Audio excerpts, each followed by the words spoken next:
And we are back again. Peace, love, and blessings, everyone. Yes, this is the STEM Files, the voice of STEM talent in Black culture, where we highlight the best and brightest in science, technology, engineering, and mathematics. On tonight's awesome episode, we have a wonderful guest, our dear brother, Ilia Rashad Muhammad. He is a student in the ministry class at Muhammad Mosque number 55 in Memphis, also a beautiful author, and a member of the NOI Research team. Tune in for more of this dynamic episode as we go into the science of the will after this intro video. Peace, family. Let's get it.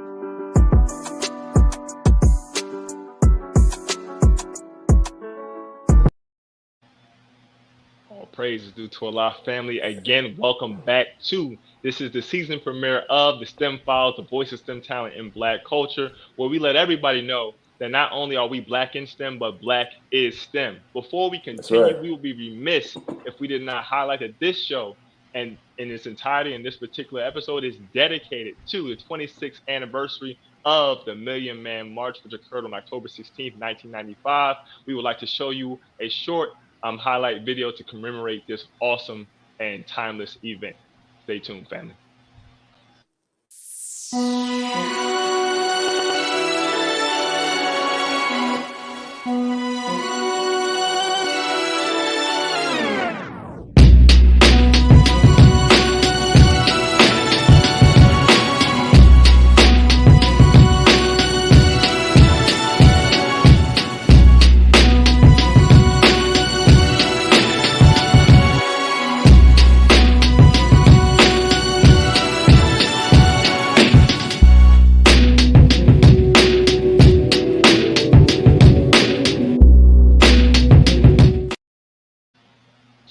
Man, I cannot wait for this Sunday. This Sunday's actually going to be on fire. Brother, who you telling? Listen, I got to get my notepad out for that one. But family, again, as we move forward, again, this is the STEM Files. But you know what? We got to say this something else. So this is hashtag NOI Thursday. Because we got the nation babies in the house, the student and ministry class in the house. We out here killing this, family. So as we continue, family, I am your humble co-host, Jabril Muhammad, aka Jabrilliant Engineer. I am a civilian mechanical engineer focusing on naval ship fluid systems with a background in materials science and engineering. I am always joined by my more illustrious co-host, Tariq Muhammad. What's going on, bro? Praise be to Allah. Once again, family, thank you all for tuning in. My name is Tariq Muhammad, aka Tariq Cardiac. I'm a biomedical research scientist with a background in cardiovascular pathobiology, which is the study of how diseases form in the heart and blood vessels. I'm excited for tonight's show. It's going to be different from any other show our brother has been on. We're going to be talking about the deep science of the mother plane, UFO, mother wheel, spaceship, whatever you want to call it. We're going to get deep into it.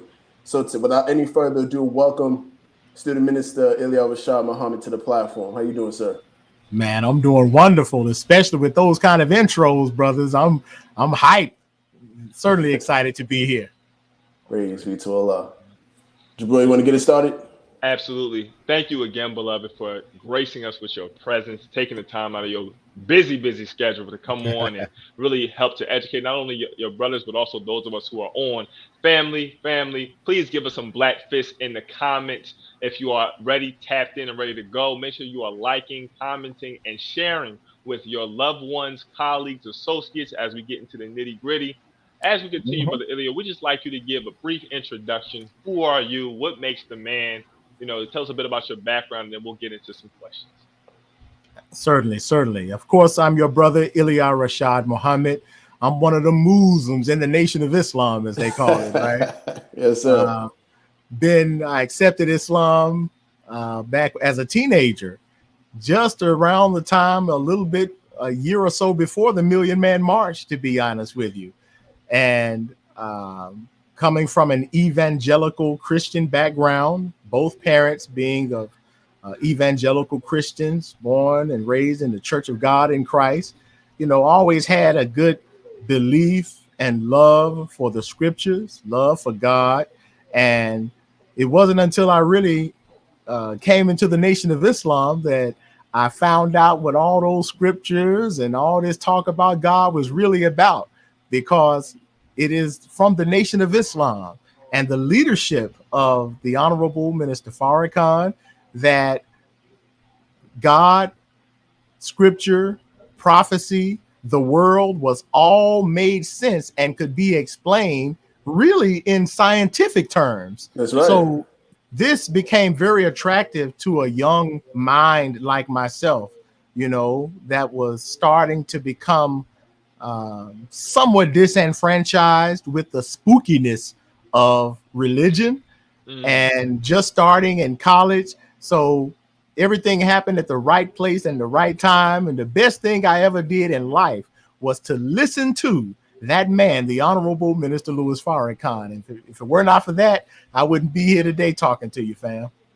Oh, praise. Gotta give all the credit to where it's due. And yes, we would be remiss if we didn't give thanks to the Honorable Minister Louis Farrakhan as well. Now, we were infants during the Million Man March. Our fathers were there for sure, but I was 10 months old. Jabril was like maybe a little over a year. And we didn't really have the luxury of being there physically, but we're definitely benefiting from the amazing work that happened that day, with the way we live our lives now. So we want to thank the Honorable Minister Louis Farrakhan, and of course his teacher, the Honorable Elijah Muhammad, and his teacher, Master Father Muhammad. We would be remiss if we didn't do that. But tonight's show, like I said earlier on, this is going to be different from any show you've seen our brother on when he talked about his book or what the federal government is just now willing to quote unquote open up about. We're going to be going deep into the science of the wheel and everything that we've been taught and everything that you've heard about and everything that we know as scientists and as believers. So before we get into it, we're going to play a small clip and then we're going to get our brother's feedback on it, as well as go right into the main meat of the show. Okay, family? So check this out. What does the U.S. government know about UFOs? The Pentagon is releasing a report on that very question later this month. And suddenly, everyone from senators to scientists to presidents to journalists are talking seriously about a topic once thought to be more science fiction than actual science. NBCNews.com senior politics reporter Alex Seitz-Wald joins me now. And Alex, you've been reporting on the excitement around this upcoming Pentagon report, where everybody from scientists to people who you might typically think of as conspiracy theorists are celebrating the lift of what's called the truth embargo. About a third of Americans think we've been visited by alien spacecraft, according to a recent Gallup poll. So what are some of the people you spoke to expecting from this Pentagon report? Yeah, Garrett. Well, first of all, what's not expected in this report is, spoiler alert, aliens. The U.S. government is not going to come out and say we've had contact with aliens. I'm very sorry. But what we're kind of expecting is basically... All right, we're going to cut it off right there. It's too much weird energy going on there. But so, Brother Ilia, what are your thoughts on this so-called truth embargo? What do you think is the primary purpose of the federal government just now trying to release information or admit that we've been visited by quote unquote UFOs? Well, the fact is that there's always been a truth embargo. And that embargo has been placed on the Nation of Islam in particular, ever since the Honorable Elijah Muhammad brought the reality of this truth about these circular planes that they call UFOs to the world. This was in the early 1930s when it was Master Father Muhammad, who is the teacher of the Honorable Elijah Muhammad and the person responsible for these circular planes. It was he in the early 1930s who pointed out these planes to the Honorable Elijah Muhammad and inculcated him with the firsthand details pertaining to these planes. where they come from, what they can do, who pilots them, where they were made, how they were made, the composition that they're made of. In fact, the Honorable Elijah Muhammad taught us that he personally knew some of those scientists, who are people, by the way, who actually operate these circular planes that the world now calls UFOs. So there's always been a truth embargo placed on the Nation of Islam, particularly as it relates to the truth about these planes. And of course, history bears us witness, because it was in 1942 when the FBI, the federal government, arrested the Honorable Elijah Muhammad and questioned him about these planes shortly after the U.S. military witnessed them for perhaps one of the first major times. So yes, that's why the truth embargo has been in place.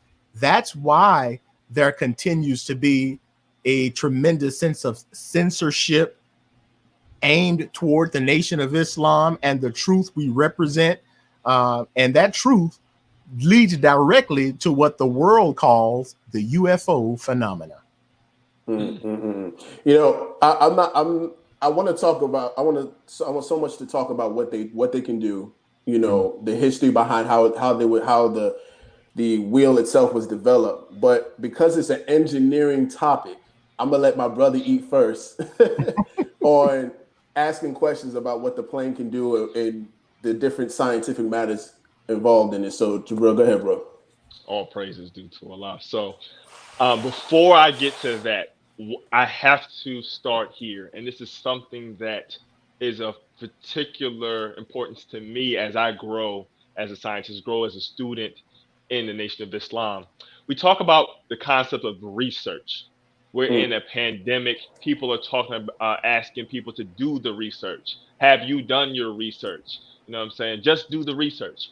Well, when we break down the term research, again, search, look, to look again, what does it mean to conduct true research?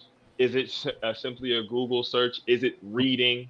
What does it really entail? And what is the mindset that one must have when they attempt to engage true scientific research for the betterment of themselves as they try to attain facts? Awesome Great start off. question. I like that. Excellent question, and that's a very important question, especially in a day and time when many people feel as though adequate research is just what you suggested, maybe like a Google search. And the first hits that pop up on their stream from their Google search, that's pretty much what they're left with, or Wikipedia. Now, I don't disdain Google searches and Wikipedia because you have to start somewhere, you know. But research requires, depending on the topic that one is researching, it requires a lot of diligence. It requires a lot of critical thinking. It requires a willingness to accept information that you probably did not expect.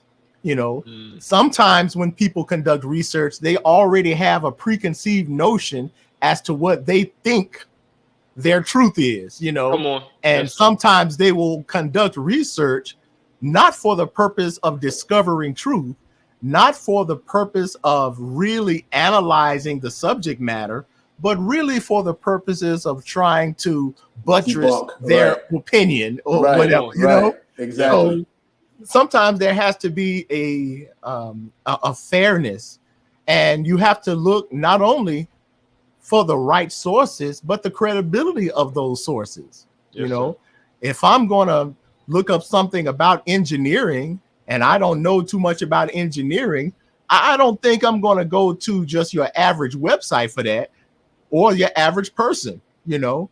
Yes, sir. That I might not have to go to certain websites at all. Some things I might have to literally go to a plant, an engineering plant, to find out. So research involves a whole sphere and world of studying. And I'll try to end that point with this. I recall being with the Honorable Minister Louis Farrakhan, and he was letting me and us know that Allah's universe is a whole world full of books and full of lessons.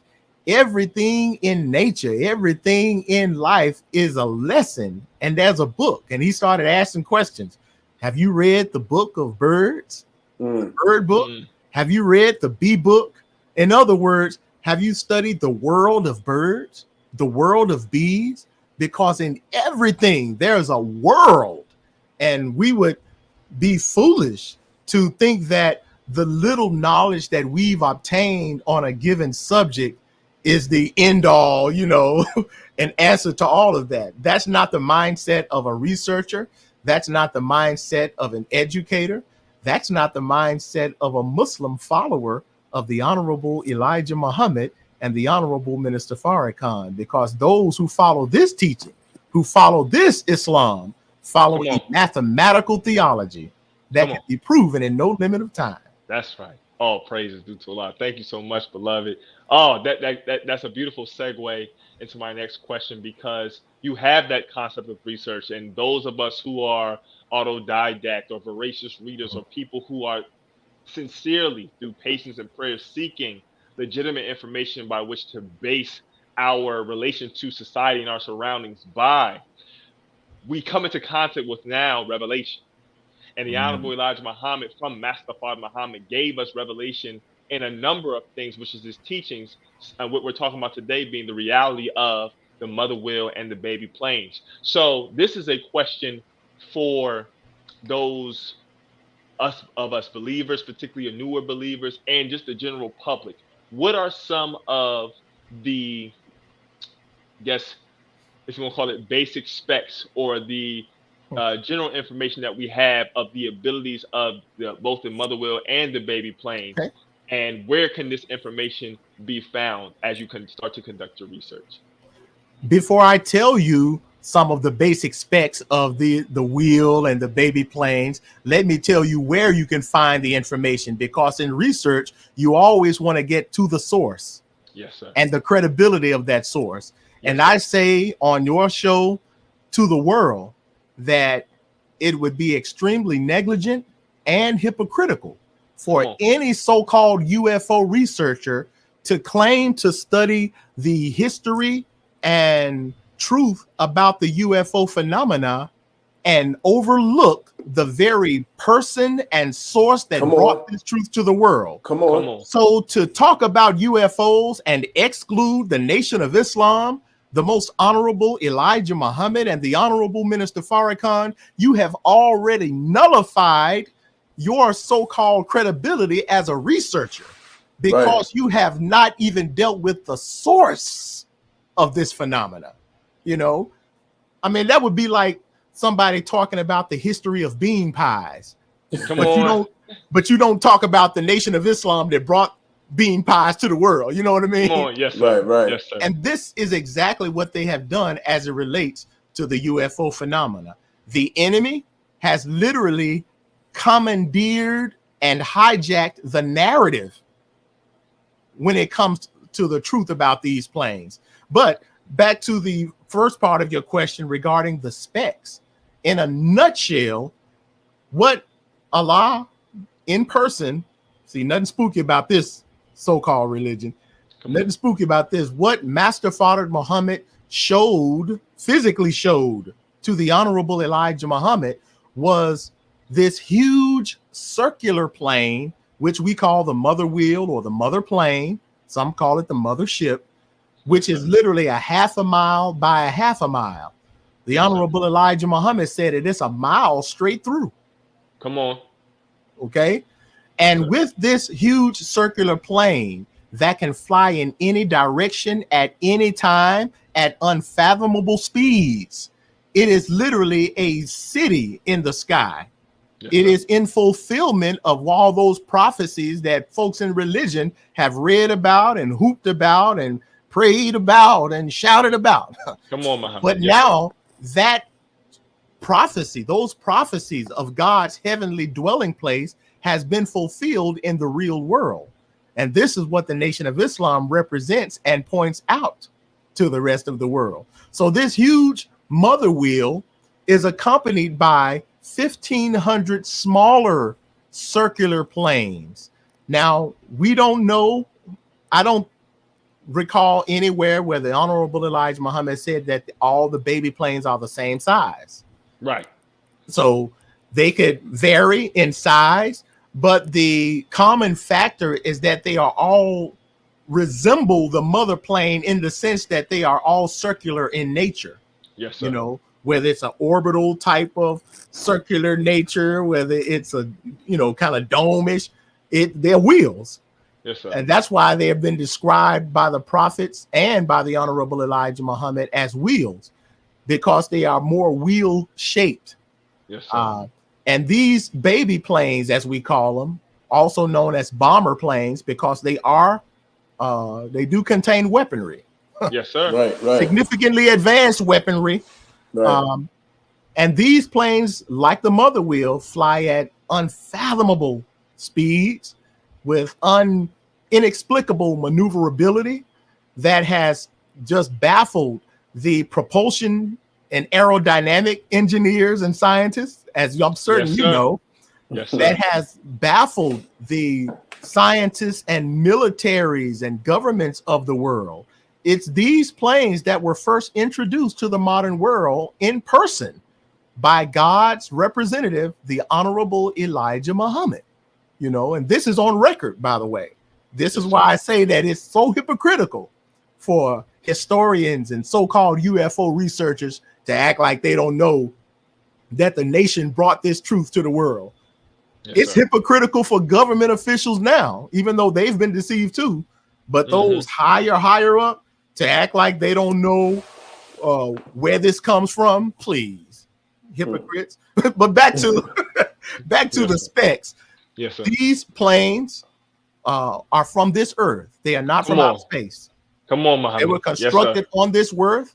On this earth, it took approximately 20 years before it launched in 1929 in a very, very secretive project. And at the helm of this project was God in person, Master Father Muhammad.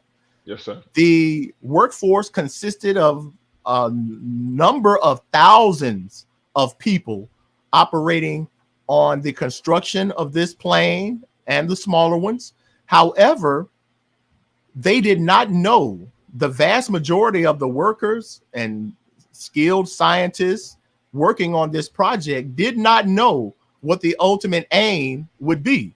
They just had their parts to do, and they were paid quite handsomely for doing their part. But it was Master Father Muhammad and a select few scientists under him.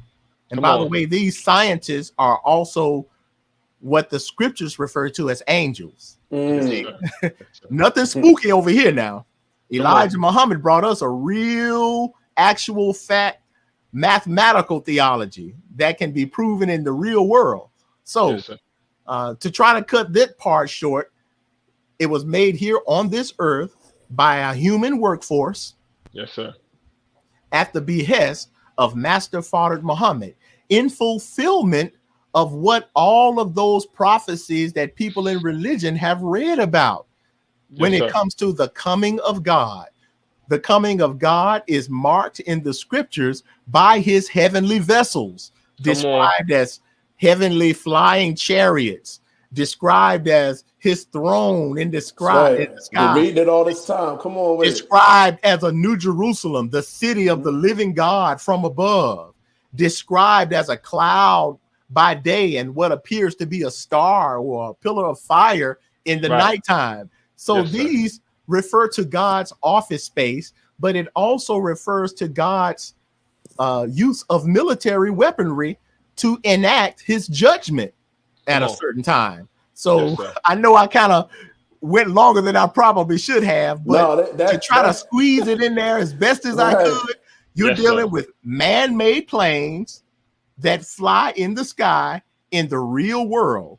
And we know the person and the people behind the operations of these planes that the world has become enamored with that they call UFOs. Praise be to Yes, Allah. sir. Yes, sir. Well, I got one more. Hold on, I gotta. Go ahead, bro. Go ahead. Don't worry about how long you go. Right. Not at all. This show is about science and engineering. So if you want to talk as much as you want to talk, you can talk as much science, as much engineering as you want to talk about on this platform. You know, we can go. Well, I'm not gonna say we can go to 1 o'clock in the morning, but you can go as long as you need to. Let's just put it that way. Sir. Yes, sir. Thank you so much, bless you, man.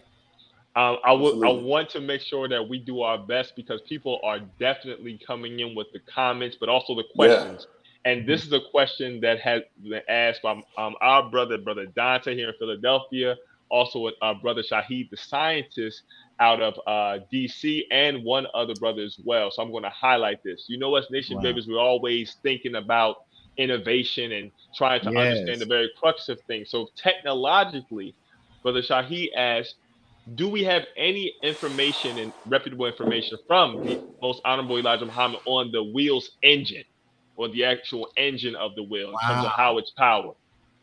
You know, what we know about the wheel and how it's powered and operated, ultimately, it is empowered and powered by the mind of Allah and those scientists that control it.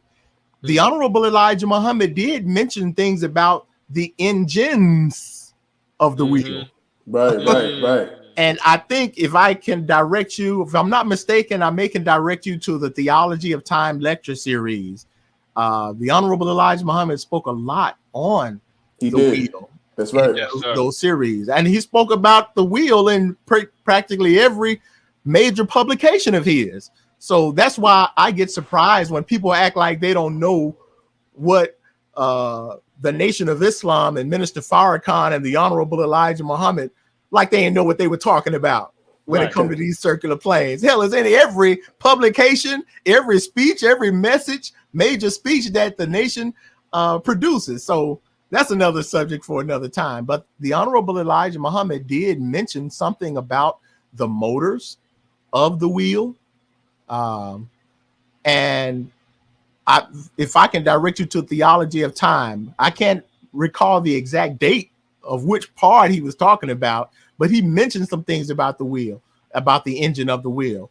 I even recall in the Theology of Time when the Honorable Elijah Muhammad was talking about the scientists who pilot and control those wheels and their ability to tune in, is what he called it. I think in science, they call it things like telepathy and telekinesis.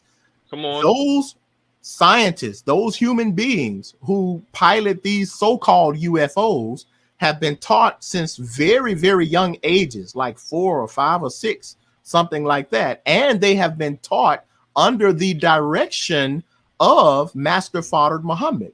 So you're dealing with people who are not corrupted by the miseducation and corruption and social corruption of this world. You see, these were once children skilled and trained under direction of the Supreme Being. So with this upbringing and this training, they have been able to tap into capabilities that you and I have the potential to tap into, but the average person just have not been able to do so yet because we are not under the fullness of the correct training and we're still in this corrupt world. But needless to say, the Honorable Elijah Muhammad was talking about the capabilities of these scientists and their ability to tune in and do things with their mind, and how you and I can do the same thing. Come on. Even in our rusty state, you know, as we are coming into the right knowledge and coming into our right mind and right being, we are able to tap into some of those capabilities like tuning in. And the Honorable Elijah Muhammad gave us instructions as to what to do to practice on this technique and capability. Yes, you know, he talked about getting into a quiet, pardon me, getting into like a quiet place and right state of mind and really focusing in. If it's a brother that you're trying to reach, he said, just kind of zone in and think about that brother for a while. You know what I mean? And it's a possibility that he might receive that message. Come on. Yes, sir. Then he gave another example. He said, think about the motors of the wheel. What? Me and Jabril do that with our minds all the time. But go ahead. I'm telling you. And so this is nothing magical. This is science. Yes, sir. But it's a science that has not been in its fullness revealed to this world, because the Honorable Elijah Muhammad said that wisdom in its fullness would not be revealed while Satan is still in power. Come on. See? Yes, sir. Ultimately, that science, that technology, that healing, that salvation, that what people call the kingdom of God, heaven on earth, that will come into existence. But the wisdom that brings that lifestyle, that brings that civilization into existence, cannot be totally revealed to us in its fullness while Satan is in power. And this is why the purposes of that wheel serves as an instrument of God's judgment. One, to destroy, to help initiate the destruction of this current evil world and its paradigms and its systems. But then, as it destroys the system, that's why it's a military weapon. Yes, sir. As it destroys the system, the other purpose is to help establish that full healing and peace and salvation that will last forevermore. Yes, I like to use this pun, and the pun is intended. At a certain point, the technology and wisdom and healing and capabilities that are on that wheel, thy will be done on Come earth on. Yes, as sir. it is in heaven. Praise. That never gets old. Thank you so much. For I know y'all like my little pun, right? No, I love that. course. Yes, sir. Of course. As I turn it back over to my brother Tariq, I just wanted to highlight something. You know, my mind is turning like the motors on the wheel so fast right now. As I'm really thinking and trying to internalize everything you were saying, just to help paint a picture when we talk about power and the engines on the wheel. For those of us who have studied physics, we know that there's an equation for power. And that equation is work times speed, or work divided by change in time. We're taught in our lessons given to us by Master Fard Muhammad that the average speed of thought is 24 billion miles per second. So if you look at 24 billion miles per second, which would be your speed, multiplied by work, which is force times distance, you start to see the amount of power that can be generated just from a mind that is not only made up, but under divine inspired guidance. So that's just something I wanted to help us to kind of wrap our minds about when we say that, oh, y'all say the black man is God or man is God, but I'm so flawed currently. Born in sin and shaped in iniquity. But see, when you talk about a mind that is molded in the presence of the Almighty, then you start to think about one who is free of that which inhibits him or her. So I just wanted to say that. Man, I'm gonna turn you know what to say. To Reed. Yes, you sir. know what to say.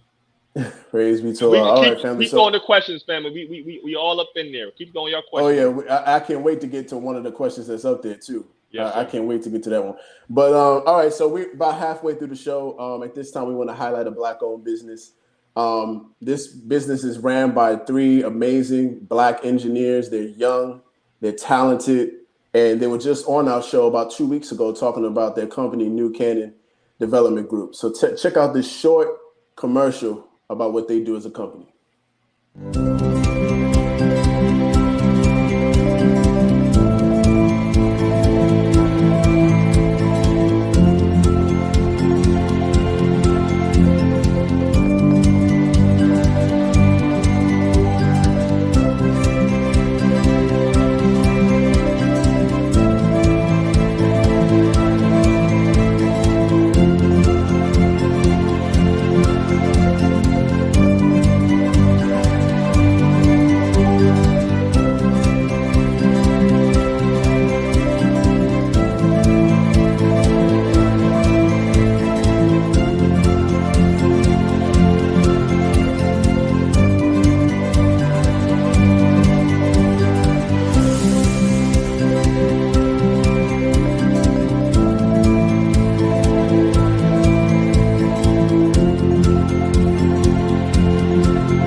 All right, family. Yes, definitely go ahead and check out Black-owned engineering firm. They're up and coming. They're on the rise.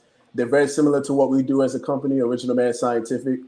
Great brothers. Definitely check them out. I want to get into this question real quick from You gotta scroll up a little bit, brother. There we go. I got it. Brother Lewis. He says, ASA, has there been any Black scientists to contact you on discussing the topic of the science of the mother plane?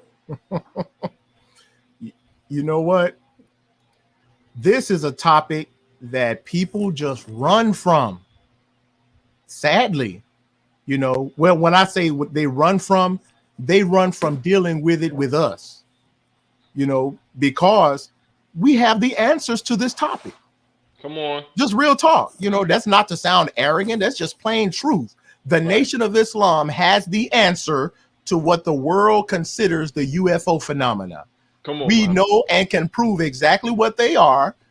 The Nation was the first to tell you about it before the world became enamored with it. So, there's this reluctance, not just among Black scientists, but white scientists, journalists, religious people, all of that.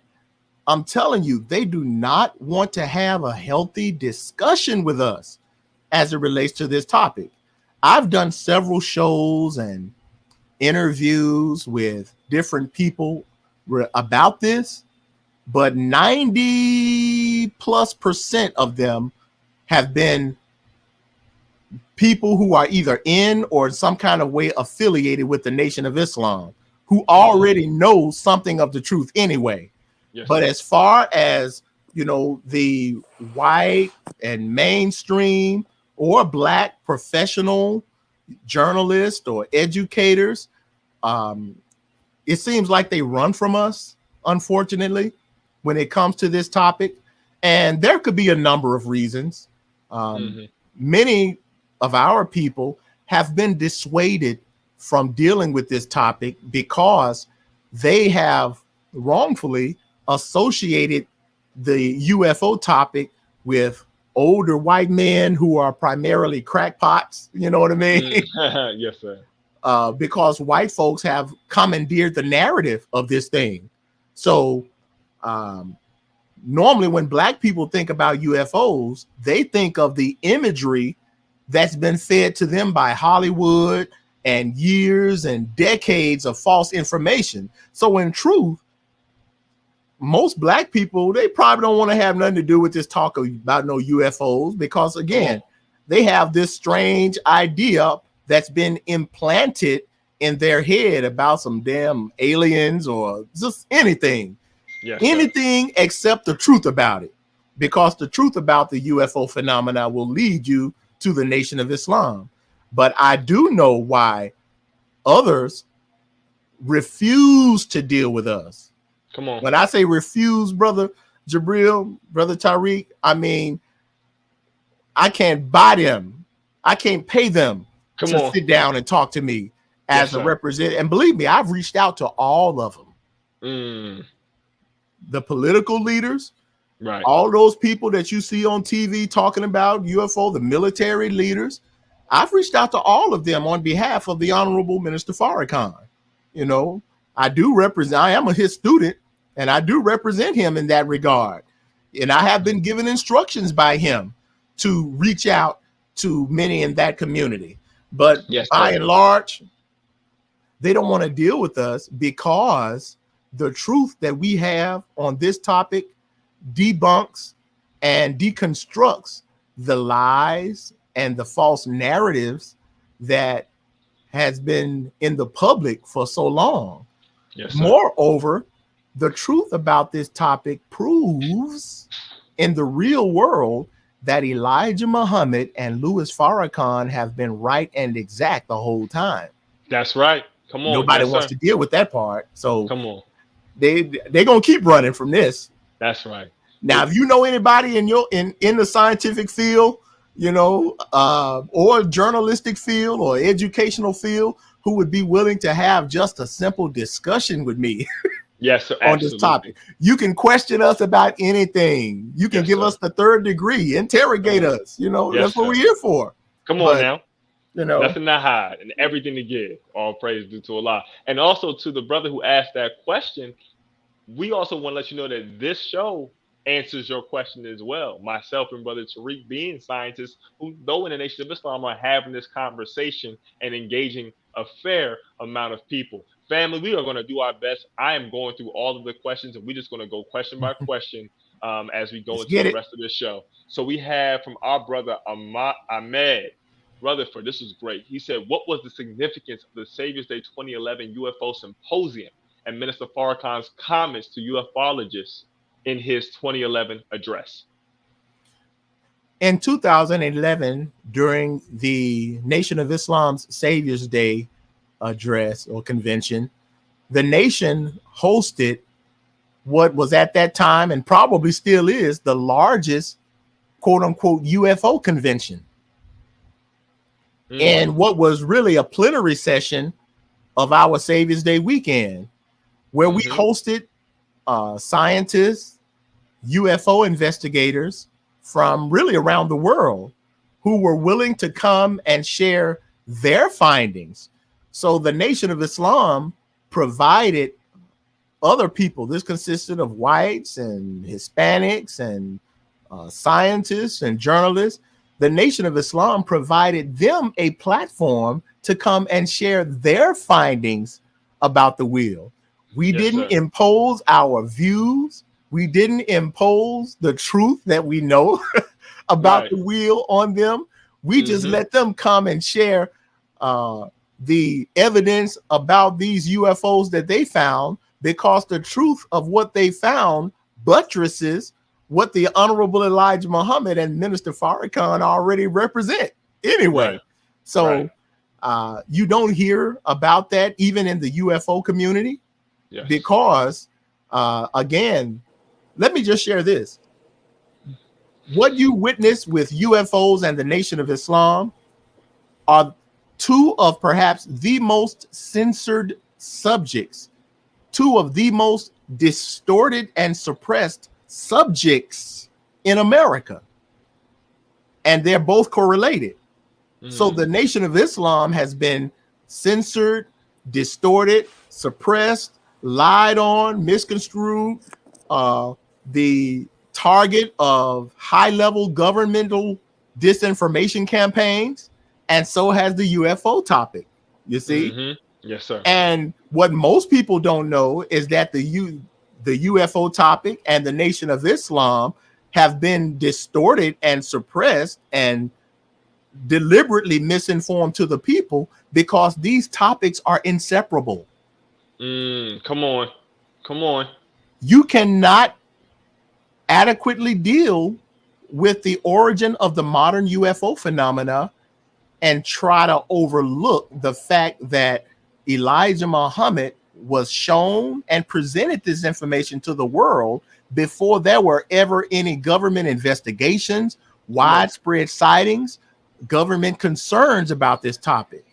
You can't discuss the UFO topic without acknowledging the fact that the FBI arrested and interrogated Elijah Muhammad about these planes, these wheels, these UFOs that they had just experienced and witnessed over what they call the Battle of Los Angeles in 1942. This is in the government records. Hell, it's in the declassified FBI files. Come on. So if this is in the declassified FBI files that show that the FBI always studied Elijah Muhammad's teachings concerning this wheel and took it as a matter of national security, but you don't hear none of these so-called government officials, or so-called investigators talk about that. Yes, please. You see, yes, sir. These are two inseparable subject matters: UFOs and the Nation of Islam. And you know what? You can't truly talk about the Nation of Islam without dealing with the UFO phenomena. Because to get to the root of the Nation of Islam, you have to deal with the realistic God in person, who is the author of this thing. Come on. And it was this God in person who is responsible for these crafts that fly at these phenomenal speeds. Yes, It sir. was this God in person, Master Fard Muhammad, that the FBI and CIA are still looking for, Come on. and that they questioned Elijah Muhammad about extensively. Where is he? Come You say on. you talk to him. Right. See? So Yes, sir. again, and all of this, not only is it historic, but it's scientific, because these wheels have baffled the scientists and militaries of the world. Yes, Because since the 1940s, the late 40s, all your major world militaries have been, in words, bothered by the technology of these circular planes that Elijah Muhammad introduced to the world. Yes, sir. Yes, They sir. have been known and are on record for shutting down America and the world's most advanced nuclear weapon sites. Come on. Rendering whole military bases inoperable. Come on. Deconstructing America's test missiles and nukes.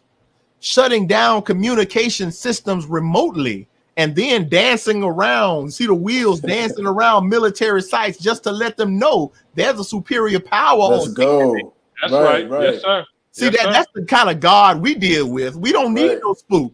Our Come on. God, it can be proven in the scientific world. You hear me? That's Yes, right. sir. And I'm glad. Okay, bro. I'm sorry. Go ahead. No, man. Because I was about to start preaching, so it's good to y'all. He does segue right to another question. But go ahead, Tariq. Right.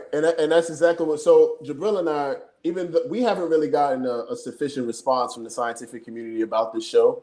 And this show is about science, and the hosts are scientists. You know, and even though Jabril and I were trained by the world's version of what scientists and engineers are, we use our skills and our knowledge to help build our nation. Right. You know, so we are extraordinary thinkers when it comes to not separating God and science. Come on. So this question that comes up from the Black Math Academy. Come on, that was my question. What happened to that question? I got it right here. Right. I got it right here. Oh, there you go. There you go. All right, bet. So he said, I'm curious to know your thoughts on the connection between science and religion. Can STEM prove the existence of Allah God? And please give examples of how STEM has already done so. Go ahead. Go ahead. This is beautiful. This is beautiful. Man, where do you start with this one? I don't know what your religion is, but the religion of the Nation of Islam is science. Come on. Let me read you some words directly from the most honorable Elijah Muhammad. These are words that he shared before the world, or at least before the nation, on July 23rd, 1972. Amidst his lecture, and he was talking about the wheel in this lecture too. And then at a certain point, he said, look, and I'm quoting, I just want to teach you science. He said, I'm just grieved over that. I want to teach you the science which you should know. I want you to learn about the presence of God and the presence of his messenger. I want you to learn them. Then you can battle if you want. Come on. So the honorable Elijah Muhammad is here giving us Islam, but it's not the Islam that you may think in that old Arab world. Come on. That's an expression of Islam Yes, mixed with Arab culture. Okay. Yes, Come on. But what the honorable Elijah Muhammad was giving to us was direct divine revelation from the Most High God. And this revelation is science. Yes, sir. So the honorable Elijah Muhammad was sharing that he's grieved over the fact that his job is to teach people the divine supreme wisdom of God, which is science. But he's teaching it to a people who don't think scientifically. And to this day, 2021, we find where the masses of our people and the world, for that matter, have largely rejected the teachings of the honorable Elijah Muhammad, even though it is straight actual facts and scientific that can be proven in the real world. So when it comes to this religion called Nation of Islam, hell, it is science. It is mathematics. You can't tell me that our God can't be proven in the real world. See, if you got a spook God, you can't prove that. A spook God is limited to your interpretations and can only live in your mind or your imagination. Come on. I know that may be offensive to some people, but the Go ahead real and God, the God of the Quran, the God of the Bible, all show us a God who is interested in the affairs of human beings. All of these describe a God who is human, but he's not like the rest of the humans. This is a God of science, man. A God who has not only is of science, but has demonstrated his majestic, superior science to the world. So this wheel, these wheels they call UFOs, the most honorable Elijah Muhammad said it is a masterpiece of mechanics. He didn't say it's a masterpiece of belief. He didn't say it's a masterpiece of somebody's imagination. Hell no, it's a masterpiece of scientific and mechanical engineering. That's right. Yes, sir. That's right. And the world bears witness to it. Governments bear witness to this. It's the government and the militaries who spend billions of dollars because they're wondering why this technology is able to shut down their most advanced nuclear weapons. That's science right there. That's our God. Yes, sir. See, we don't need no spook. No spook God has never done anything for us. The most honorable Elijah Muhammad said, and this I believe is in Fall of America. He said, the mother plane and the work thereof is the work of the mightiest God, Master Farad Muhammad, to whom praise is due forever.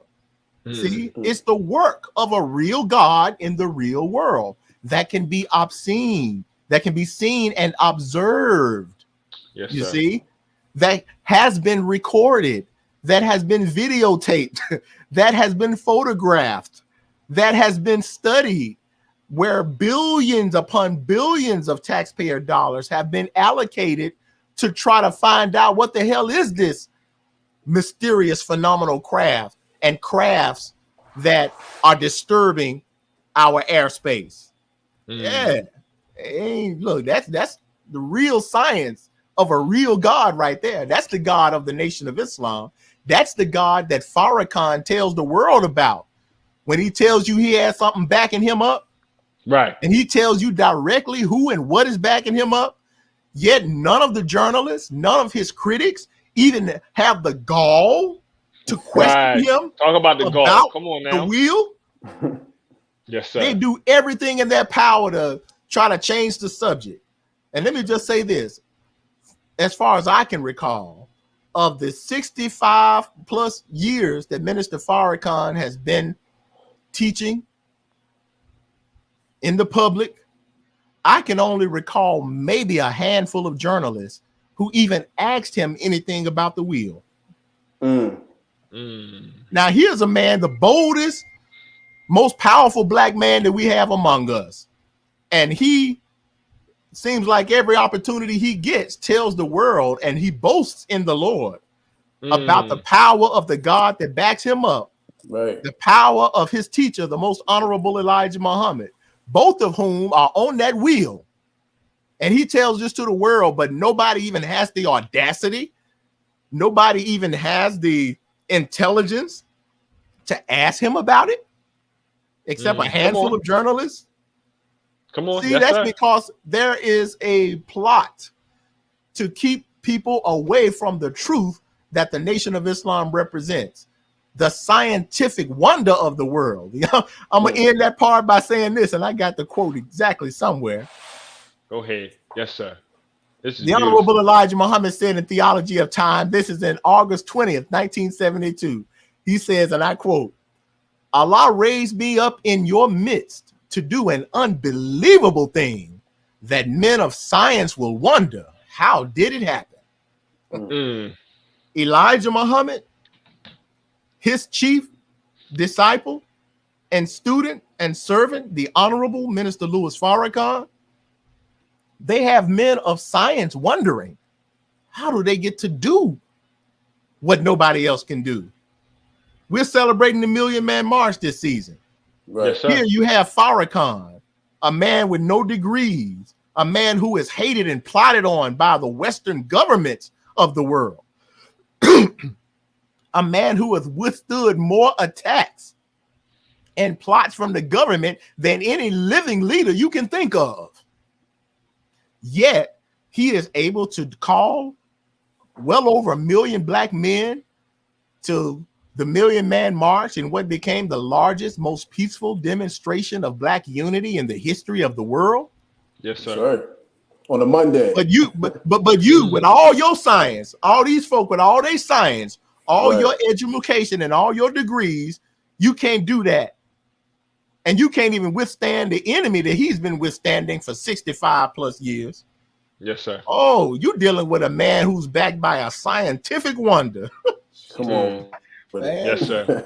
Let me keep some preaching. Y'all ask me some more questions, man. Yes, sir. We got That's what him. it's for. That's what we're for. We got him. Yes, sir. Man, You got man, something to I read got for. so You much. want me to keep going? Well, we're gonna keep going for a little bit. We probably gonna cap it off maybe like just before 9:30 if it gets to that point. Yes, sir. But yes, sir. there was a lecture that the Honorable Minister Louis Farrakhan did to the Black Science Convention in 1972. And he talked to the Black scientists, he talked to Black engineers, he talked to all the Black professionals in STEM. And he was trying to get the audience, not trying, he succeeded in getting the audience to understand the relation between God and science. And some of the things he was saying was, you cannot be a biologist without studying the creation of life. You can't be a geologist without studying the creation of rocks. You can't be a child psychologist and not study the mind or the child and the majesty of that. But none of your science has brought you to the creator of that life that you're studying. You know, so it's very important that we as scientists, we as educators are able to use the science that we learn to point to God and not away from him. Because when we point to him, we can fully grasp the majesty of which we're studying. You know, that's exactly what How to Eat to Live is. Because the Honorable Elijah Muhammad was able to put together something that's from God in person, he was able to show you not only the science of nutrition, but the science of acknowledging the God that created nutrition. Come on. You feel me? So Yes. I think that, you know, this is a beautiful show. I'm not going to ramble because we have a guest, but we're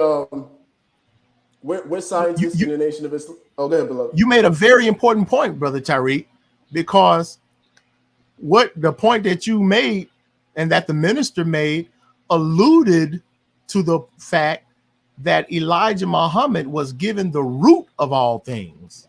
Right. See, come on with it. What Master Fard Muhammad gave him is the root knowledge of all things. So the Nation of Islam, we deal with root. We deal with the foundation of it all.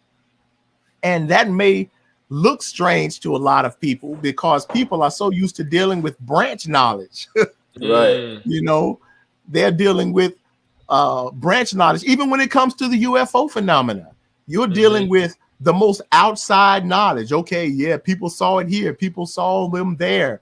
They deconstructed military bases. Yeah, they did this. Okay, that's what they can do. That's outside. But let's get to the source. Let's get to the root of all of these scientists. And Yes, again, just like with the root of biology and child psychology and engineering, which takes you to the mind of God, likewise with the UFO phenomena. Let's go. If a truly diligent and objective study of the UFO phenomena were to be undergone, it would have to lead you to the source of it all. And the source will lead to that honorable and humble black man from Georgia, the most honorable Elijah Muhammad, and the God that empowered him. Right. That's right. And so in doing so, in studying that, it takes you to a scientific study, you see, and yes, it fulfills all the prophecies that the scriptures talk about, but now those prophecies and in their fulfillment are manifested in the real world and deal with every aspect of science. So as you heard the Honorable Minister Farrakhan share on the time and what must be done a few years ago when talking about the wheel and the UFOs, he talked about what all the different sciences that is forcing the scientists of this world to deal with. They become enamored with the propulsion technology that these wheels are exhibiting, where there are no obvious wings, no obvious exhaust, you know. Right. But yet they're flying at unimaginable angles and turns and speeds. And the Honorable Elijah Muhammad said it. He said, look, he said that a plane made in this wheel, shaped like a wheel, because of that, they can fly in any direction at any time. Yes, sir. He said, because they are from this earth and they do absorb oxygen from this earth and things like that to fuel, they can go anywhere out in space that they like. He even said that the wheels, they can create their own atmosphere. Yes, sir. Yes, sir. You see, the wheel is described as a human-built planet, and just as the planet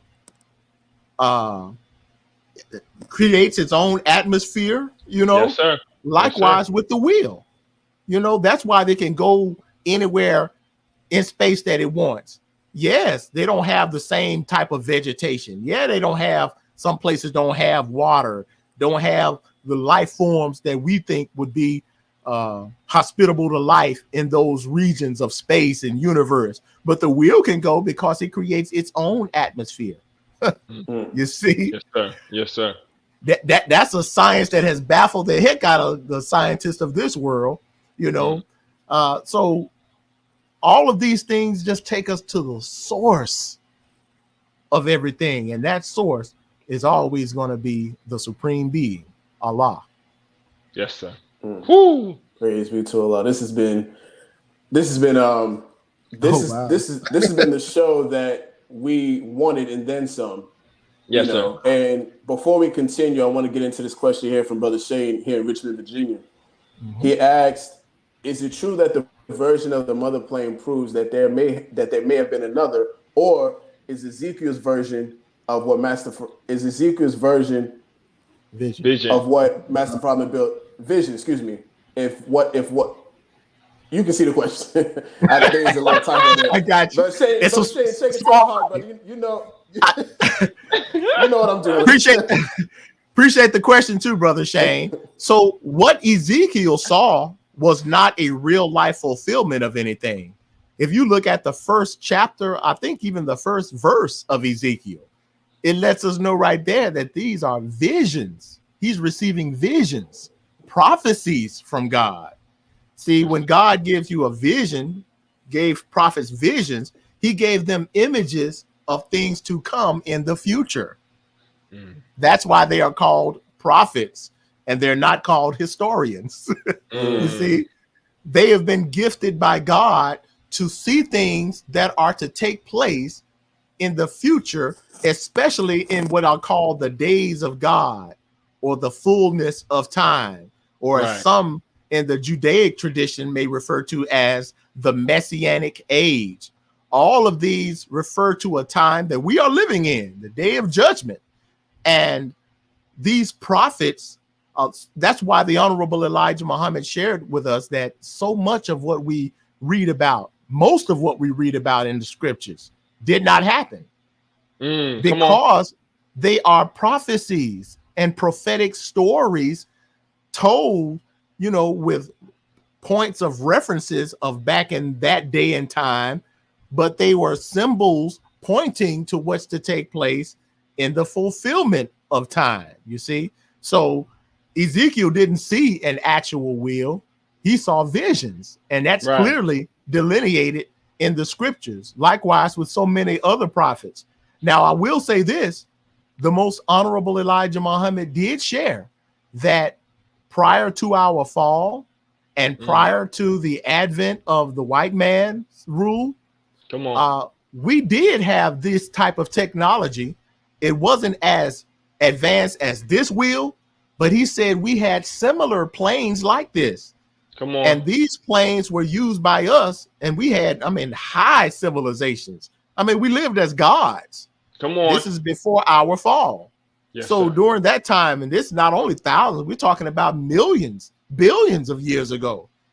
There's nothing new about the original man now. So we actually had planes of similar capabilities like this.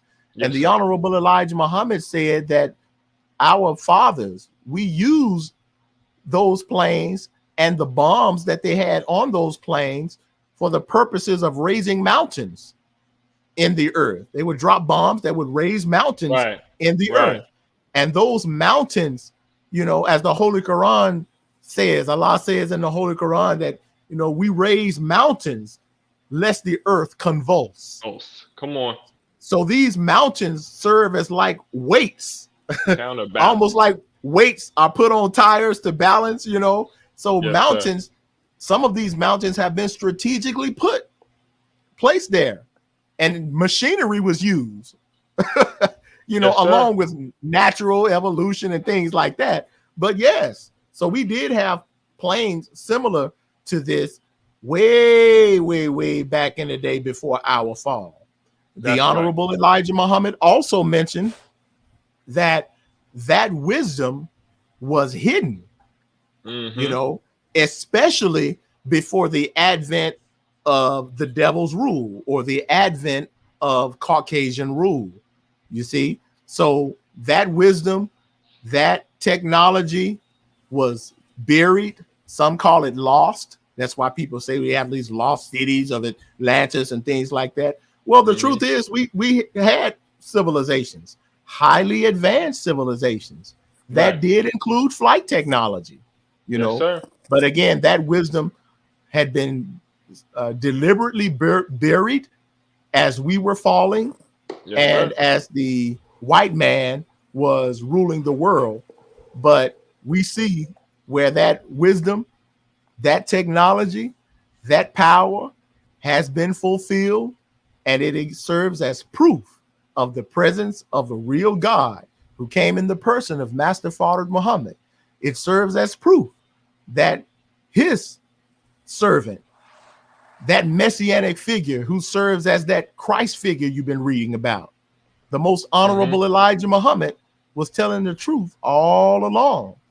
It further proves that man that we all love and adore, the Honorable Minister Louis Farrakhan, who too serves that messianic role and is doing that messianic work, it proves that he has been right and exact all along. So it behooves us as thinking people, as people of goodwill, to not only listen to what this man says, but it behooves us to take heed to what he says and the guidance that God has given to him for us in this crucial hour. So I appreciate you all, man, for giving me the opportunity just to be on a show like this, man, and to share that guidance and information that the Nation of Islam has been given and granted, that the world seems like they want to keep running from, but you ain't going to be able to keep running for long, because these wheels are constantly showing their presence, and it's going to force you not just to come out and admit that they exist. Hell, that don't take nothing, but pretty soon you're going to be forced to admit that the Honorable Elijah Muhammad sits as the exalted Christ, and Minister Farrakhan, who is right and exact, you're going to have to admit he represents that Messiah figure you've been reading about. Praise be to Allah. Praise I have be to Allah. two questions from my I have to ask. I have to. My beautiful and inquisitive wife sent me two questions, so I have to make sure. You better ask those. Yeah, listen. If you didn't ask those, you ain't gonna have no bean soup for a week, brother. Listen, and if anybody knows me, I love me some navy bean soup. So I gotta have my beans. Don't sleep on it. Come on, never that. No, sir. So we were talking about communication and things like telepathy, telekinesis, communication techniques earlier in the show. And she asked, the first question is, do you feel, in your opinion, it's possible that if one sees a plane, that if you speak to it, that they may respond to me in some way, shape, or form? And then the following question is, have you yourself had any personal experiences with the wheel or baby planes? Thank you. Thank you. If you have been blessed and granted to see a wheel, that in and of itself might be all the communication you need. I don't know. That may be a case by case basis, but Yes, just sir. know that the scientists and ultimately the God that's responsible for these wheels is clearly communicating with you. Now, if you communicate with it, there's no guarantee that it's going to communicate back the way that we might have in our mind that we would want them to communicate, but the fact that you would be granted to even see, to clearly see any of the wheels, that in and of itself is a blessing. Now, Yes, I have been blessed to have seen baby planes before. yes, I sir. don't think I have seen the wheel in person, the mother plane. If I did, I probably could have seen it and not known what it was, which Yes, many sir. people could have done. Yes, Because sir. remember, it has an elusive nature Right. where the Honorable Elijah Muhammad said it can hide behind the stars and like it's not even there. You might be thinking you're looking at stars. If it Right. wants You you to might be see looking it, at the you'll wheel. see You it. see, Facts. they can cloak themselves amidst the clouds. You see, so you probably saw it and didn't know what you were looking at. Yes, sir. But there have been occasions where I have seen baby planes. It's been clear, and I tell people this all the time. Even if I didn't, the truth and the facts are so freaking overwhelming that I would be a fool, and anyone else would be a fool to try to deny the fact that these planes exist when hundreds of millions of people all over the globe have seen them, countless videos. And I'm not talking about the, CGIs and computer Right. generated stuff and hoaxes and Photoshop. I'm not even putting those in the same category, but the real photos and videos and countless investigations, and the fact that all this militaries and governments have put so much emphasis and money behind trying to monitor and even trying to stop it. Man, please, we would look like a fool trying to deny the fact that man-made planes don't exist. Shit. Yes, sir. Wow. Tariq, Now I'm having fun, man. You want to segue to some of the I- some of the other imagery we have as we move to close? Yes, absolutely. Yeah, so we're coming up on the end of the show. We went a little longer than we usually did, and I'm glad we did because this has been Absolutely. a dope show. World premiere. Even Yes, sir. right. Season premiere of the STEM Files. We've been at it Absolutely. for man, how long have we been doing this? 5 years. Yes, sir. Yeah, 5 years total. Praise is due to Allah. As of 2 weeks ago, 5 years total, and we always love to have guests such as yourself come on who can come at a topic from multiple angles. With us being scientists ourselves, we sat here extremely educated, and we don't take anything for granted. We appreciate your time, the time that you gave. We have a thing called the social media tap-in, where we get to know the guests outside of the topic. And one of the things that you and your sons do, you and your children, is beekeeping. So tell us a little bit about beekeeping and tell us exactly what's going on in this image. Yes. Yes. That's one of numerous passions and endeavors that I and my family are engaged in. I got started in beekeeping about 8 or 9 years ago, shortly, about a year or two after I really got into gardening. I became so fascinated with gardening because I guess, like so many people, I had been taken away from nature and the simple things in life, like growing your own food, that when I actually just tried to do a little bit of it, I was so enamored and fell in love with this concept that represented our own independence, growing your own food. So I started with that. And then the more that I got into gardening, I realized that to be successful at gardening and growing fruit, that these fruit have to be pollinated. So I had to start learning something about pollination, which I didn't remember any of that in science class. You know, I failed science in high school too. You know, so it's all good. So, you redeemed yourself, brother, in the work you're doing. That's right. Come on now. Come on now. Indeed.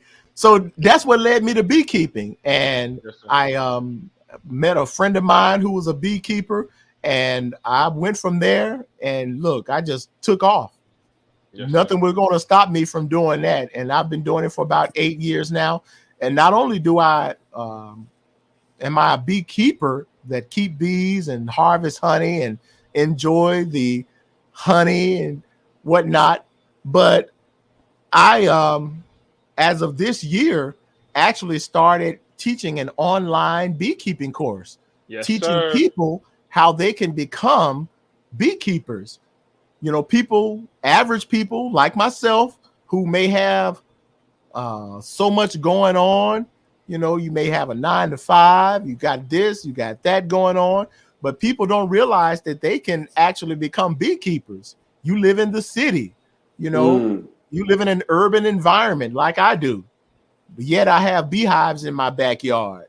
You know, I have beehives in the hood, in the once vacant lots that I bought from the city. So there's a lot of knowledge that needs to be shared, and I'm more than happy to share it through our online beekeeping course that is available.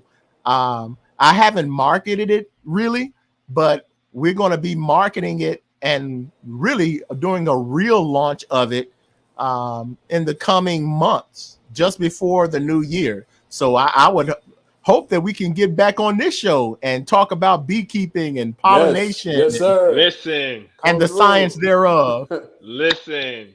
We're gonna call it that. That's gonna be the title of the show. It's beekeeping, pollination, and the science thereof. That's what we're gonna call it.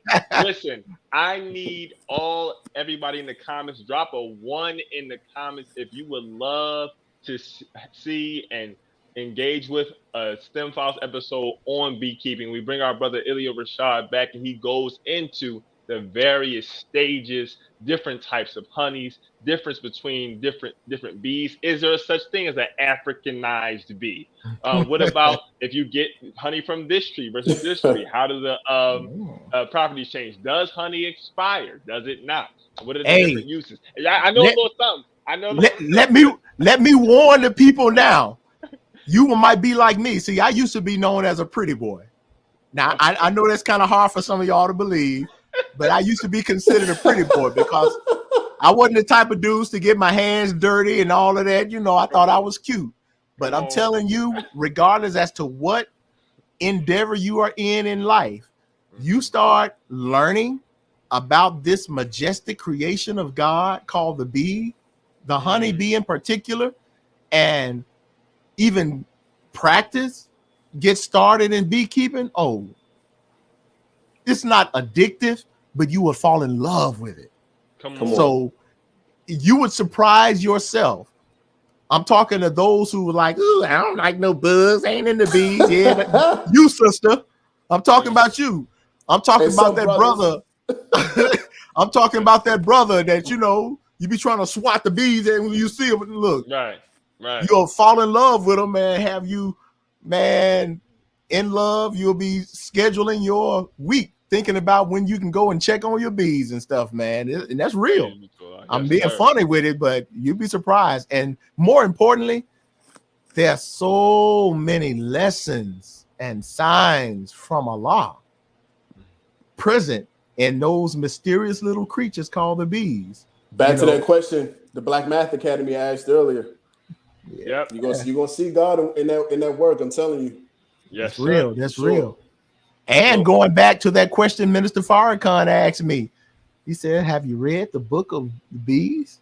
You know, referring to the world, the universe of bees and the lessons that they can teach us. Absolutely. So yeah, man, we're gonna have that talk, brother. Praise be to Allah. Excellent. The ones have spoken. It's at least 30 ones. Listen, so we're gonna put this show together. It's official. And you know, in our lessons in the original rules of instruction to the laborers, it says big fields await the wide awake man to work out in. And that's not only physical, but that's spiritual. But since we're talking about physical, brother mentioned vacant lots that he put hives in.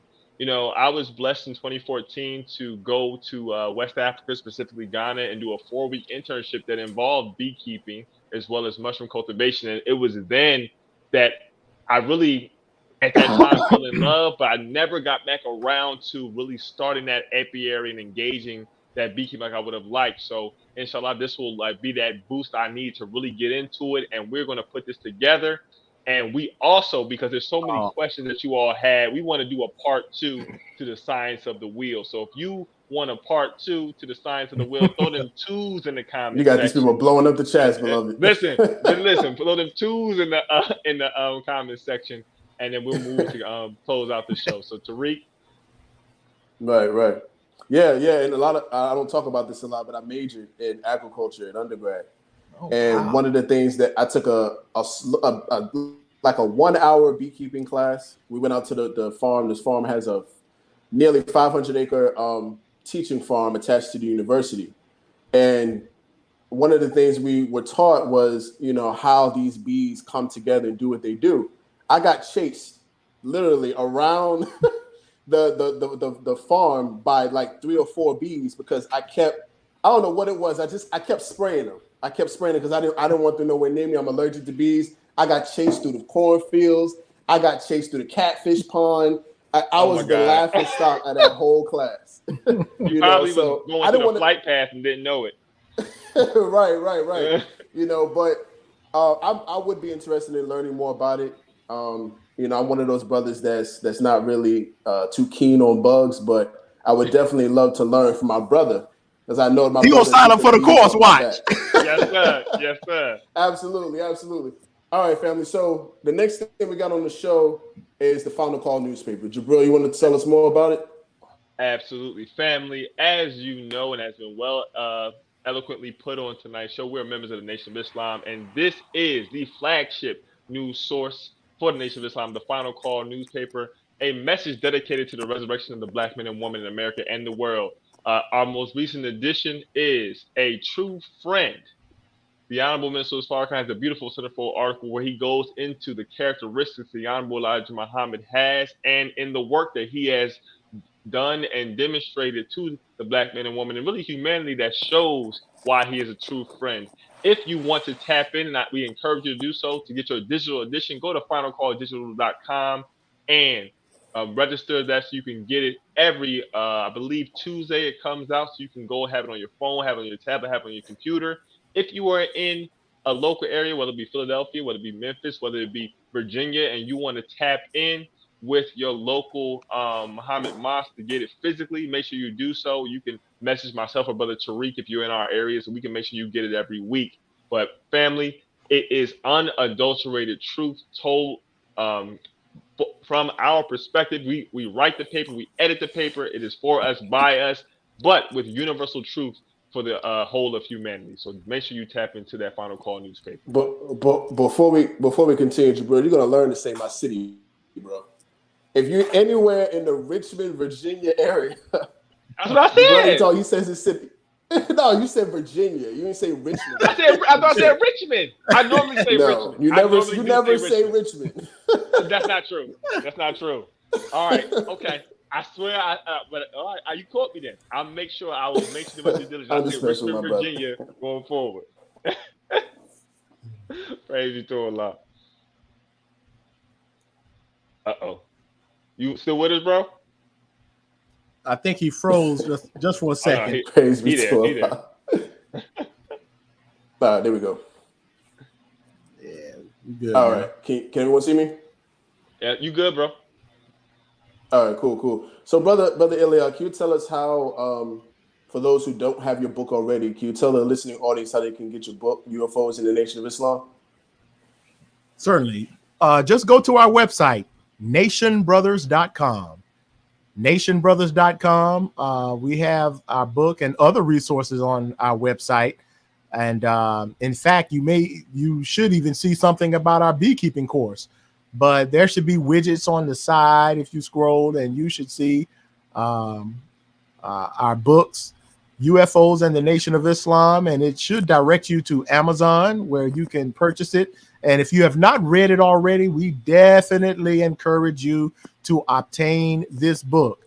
This book has literally changed the game of UFO research and UFO disclosure.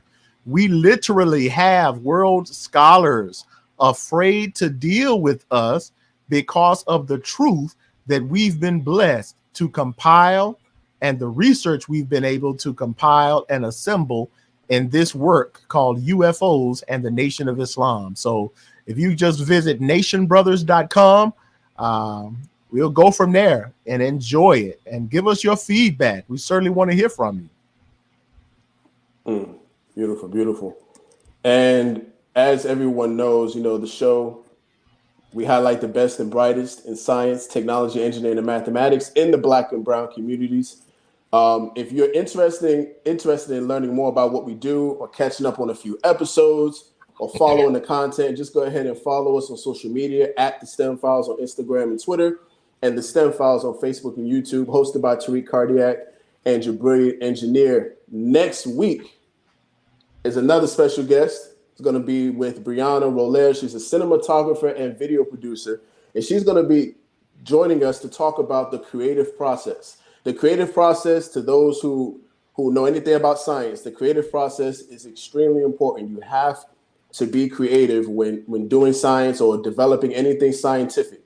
So she's going to be taking us through her process and telling us how important the creative process is in developing anything. So definitely tap in October 21st, next Thursday, 8 p.m. Eastern Standard Time. Jabril, anything you want to add? Praise be to Allah, sir. I just want to say that I was thoroughly fed tonight. I think the energy was amazing. A beautiful, beautiful show to bring in the Million Man March anniversary weekend. I'm very excited. As I was talking to the brothers before, I feel like every time we do this show, it's the first time.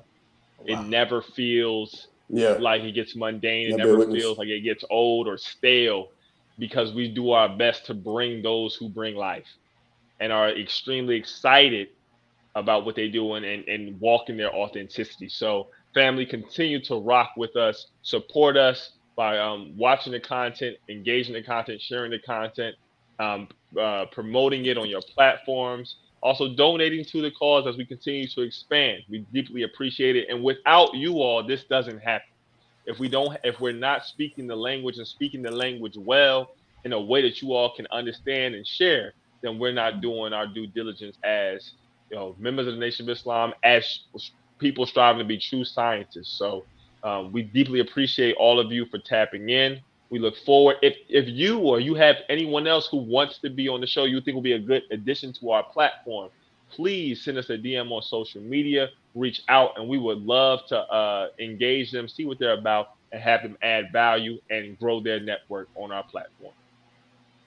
And just to add to that, we get a lot of requests from people to be on the show, and we get a lot of feedback that's necessary and unnecessary. When you are making your suggestion for someone to be on the show, please keep in mind they have to be actively engaged in something related to science, technology, engineering, and or mathematics. They can't just have something that some news topic that they want to talk about and just come on the show and just be seen and talk about something scientific. That's not how this works. We have real people who are actually involved in something related to STEM. Okay? Right. So when you're making those invites and those suggestions, just keep that in mind. Yes, sir. Well, you know, my Uncle Earl, know what I'm saying? He right. No, we don't. That's not what this is about. he can juggle 5 balls at the same time, man. That's science, ain't it, man? And no disrespect to anybody, Not but at we're all. trying to keep the show under a certain type of dialogue and a certain type of criteria. So, without if there's nothing else to be said, nothing else to be talked about, we're definitely going to have a part 2, especially since the audience already demanded it. We're definitely going to have our brother back on the show. But for those who are watching, I'm Tariq Cardiac, your brain engineer. It's been an amazing guest, Brother Ilia Rashad Muhammad. For those watching, tap in next Thursday, 8 p.m. Eastern Time for another episode. And this has been the STEM Files, the voice of STEM talent and Black culture. Peace. Peace, family.